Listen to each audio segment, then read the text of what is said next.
un balanç de les ajudes de la Generalitat durant estos anys, estos últims anys de legislatura a Vila-real? Bueno, jo el que puc dir és que puc 12 anys d'alcalde en esta ciutat, he viscut els governs del Partit Popular durant 4 i he viscut els governs del Botànic presidits per el president Puig. A Vila-real han arribat estos anys al voltant d'uns 50 milions d'euros en inversió directa i sobretot hem passat d'una realitat que era aquella en la que els alcaldes i alcaldesses d'esta província ens tenien que tancar a la Casa dels Caragols. Vaig dormir una nit allí, dient Fabra Pagallà en una camiseta, on la Generalitat no pagava a ningú, a un moment en el que podem dir que en Vila-real hem gestionat, el president ha citat el tema de l'ocupació, Vila-real ha sigut durant 4 anys ja la ciutat amb menys paro de la Comunitat Valenciana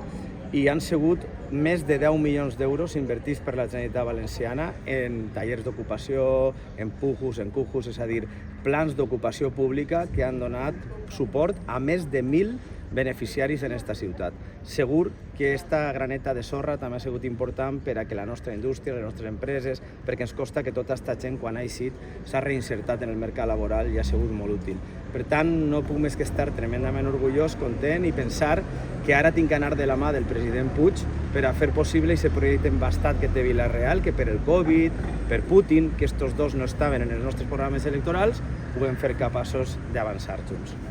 Gràcies, alcalde.